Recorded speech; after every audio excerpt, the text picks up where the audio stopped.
So in today's video, I'm going to give you what's causing a lot of your inaccuracy with a firearm.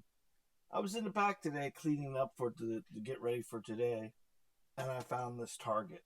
I thought it'd be kind of unique for me to kind of show you when we analyze a target to see what we're doing wrong. So I don't know if you can see this pretty well. I'm going to zoom in for you to see it. But what I would do for the student is I would take this target here, and I would come right down the center of it, and I'd come across here as well. And that's going to give us our quadrants. If you want to do it for each one of your targets, it kind of identifies what you're doing when you're shooting. So ideally, what we're trying to do, and we can see right off the bat, what do we have here? We have a low and left situation. Do you see all those right there? And that tells me a couple things that are going on. We've got some in the center here. See how he's got this right here? He's got them all in that center. He did pretty well there. But what ends up happening is he's running the gun a little, he's slapping the trigger, he's pulling the trigger, he's not controlling the weapon. And this is a real challenge for most students.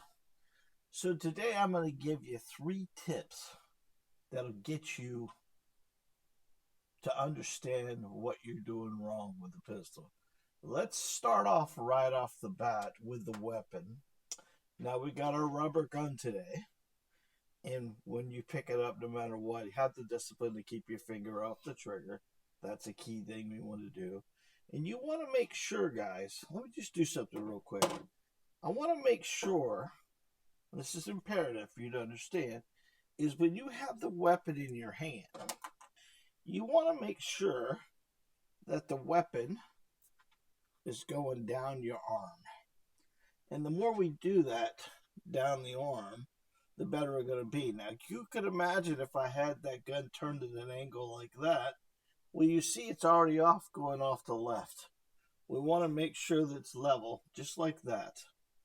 And once it's level, we want to get our other hand in there. We're going to put our hand in this void here, and we're going to push it out in front of us. Now, here's the first mistake most people do, is when they've got the gun out in front of them, they do not bring it up into their line of sight.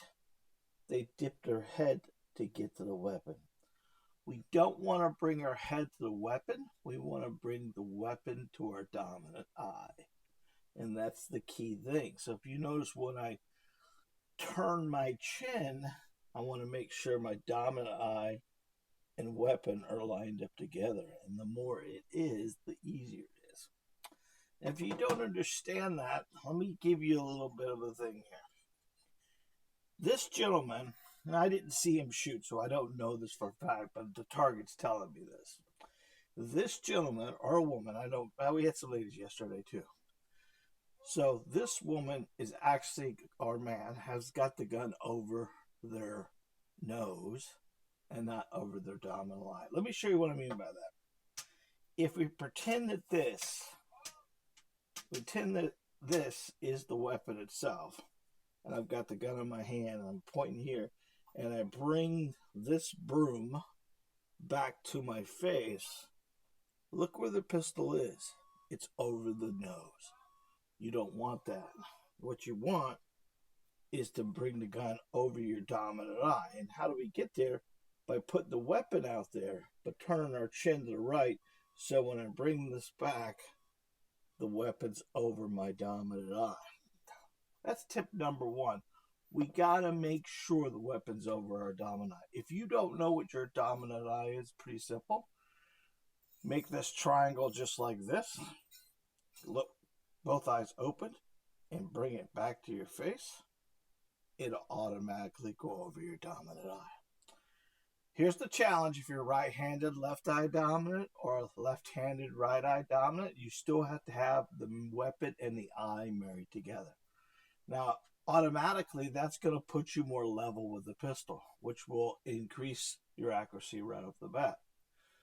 Number 2, I believe this person got a little carried away and too much finger in the gun. We've talked many times that you don't want to use the crease to engage the trigger. You want to use the tip of the finger.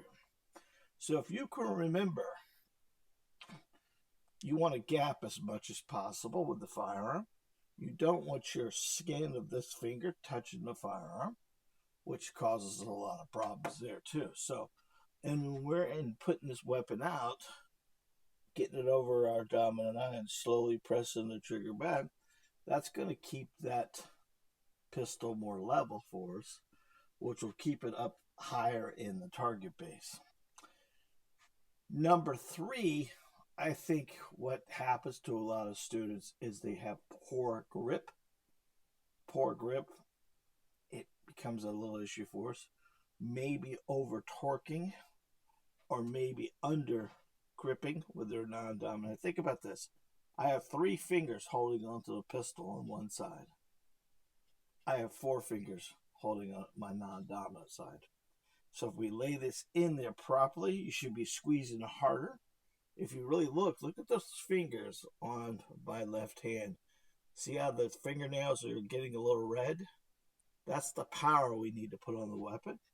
And then instead of trying to really squeeze with our hands, you want to squeeze with your pecs. When you drive the gun out, you're squeezing the hands together. And when you do that, you're going to push the gun right out there in front of you and keep the weapon as tight as we can. You don't need to over torque it, but you need to control it. What this will do is will eliminate the low and left. Now, how do we eliminate low and left the easiest way possible? Is with a slow trigger press. If you just take your time bringing that trigger back and not slamming it, kicking it, or doing anything crazy. Most people get excited and pull the trigger. We use the rubber gun, but just showing you slapping that trigger causes the front weapon, the front post to drop a little bit. And as it drops, that's what causes the low and left on a regular basis. Do these 3 tips at the range, and you will be a better shooter by the weekend. Guys, I'm a firearms instructor who specializes in you, and we've got a couple different courses that we offer. We have the master class, which will be a link down below. The next one starts in June. We got one just started this now. And what is that about? That's about mastering your firearm. That's about making sure that you become the best shooter you can.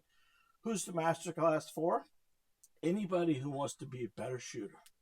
Anybody who wants to really get the fundamentals down. A new shooter, a shooter who shot a little bit, someone who's new to shooting, or someone who wants to reintroduce them to shooting. It is 4 weeks working with me. You get a course, you get a PowerPoint presentation, you get a drill a week, you get the videos coordinated with a drill, and you get a full course workbook and a course ebook, all for only $99.99.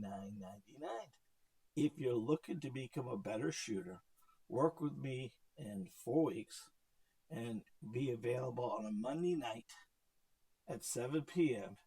The master class is for you. There'll be a link in the description below to get signed up for that June class. These do sell out, guys, because we limit to only 20 people at a time. And we normally get about 11 to 12 at a time. And it works best. Not only are you going to get all that stuff, but you get communication with me. You're able to get feedback from me. And you're able to work with me for 4 solid weeks to make you a better shooter. Don't listen to what I have to say. Listen to this review here.